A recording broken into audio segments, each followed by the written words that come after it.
بسم اللہ الرحمن الرحیم۔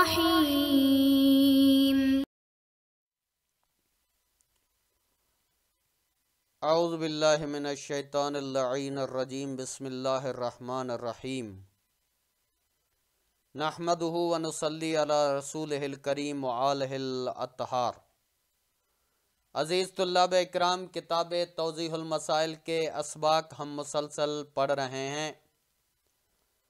جن اسباق میں سے آج ہم سبق نمبر 181 شروع کر رہے ہیں کہ جس کا عنوان گزشتہ سبق کی طرح طلاق کے احکام ہے۔ طلاق کے احکام کچھ ہم پڑھ کے آئے ہیں اور اس کے بعد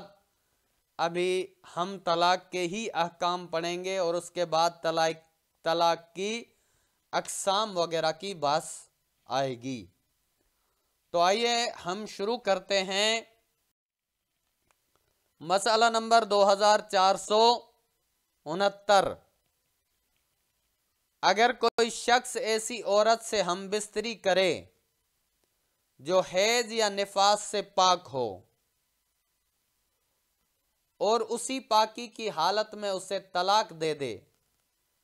اور بعد میں معلوم ہو کہ وہ طلاق دینے کے وقت حاملہ تھی تو وہ طلاق باطل ہے، لیکن احتیاط کی رعایت بہتر ہے اگرچہ یہ طلاق تجدید کی صورت میں ہو۔ یعنی اگر کسی شخص نے عورت سے ہم بستری کی جو حیض و نفاس سے پاک ہے اور اسی پاکی میں اسے طلاق دے دی، یعنی پاک ہونے کے بعد اس سے ہم بستری کی اور اسی پاکی کی حالت میں اسے طلاق دے دی، بعد میں پتہ چلا کہ وہ طلاق دینے کے وقت حاملہ تھی تو وہ طلاق باطل ہے، لیکن احتیاط کی رعایت بہتر ہے۔ یعنی اس میں احتیاط کرے اگرچہ یہ طلاق تجدید کی صورت میں ہو۔ یعنی احتیاط یہ ہے کہ اگر وہ طلاق دوبارہ دینی پڑے تب بھی تجدید کرے، لیکن احتیاط ضرور اختیار کرنا چاہیے۔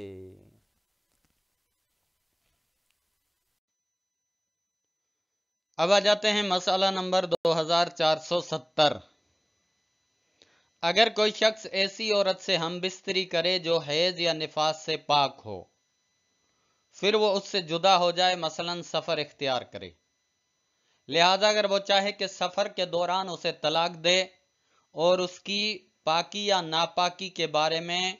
نہ جان سکتا ہو تو ضروری ہے کہ اتنی مدت انتظار کرے کہ عورت کو اس پاکی کے بعد حیض آئے اور وہ دوبارہ پاک ہو جائے، اور احتیاط واجب یہ ہے کہ وہ مدت 1 مہینے سے کم نہ ہو۔ کہنے کہ مثلا کسی شخص نے کسی عورت سے ہم بستری کی جو کہ حیض و نفاس سے پاک تھی، اس پاکی کی حالت میں اس کے ساتھ اس نے جمع کیا، اب اس نے سفر اختیار کیا، سفر اختیار کرنے کے بعد سفر کے دوران وہ چاہتا ہے کہ میں اپنی بیوی کو طلاق دے دوں، تو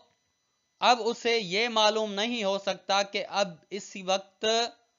وہ اس کی بیوی جو ہے وہ پاک ہے یا ناپاک ہے، یعنی حالت حیض میں ہے یا نہیں ہے۔ اگر یہ نہ جان سکتا ہو تو پھر اس کے لیے ضروری ہے کہ وہ اتنی مدت انتظار کرے کہ عورت کو اس پاکی کے بعد حیض آئے، یعنی جتنا عرصہ مثلا وہ اندازہ لگا کہ اس پاکی کے بعد اسے حیض آیا ہوگا اور وہ پھر دوبارہ اس سے حیض سے پاک ہو گئی ہوگی، اتنی مدت انتظار کرے اور اس کے بعد طلاق دے دے۔ لیکن وہ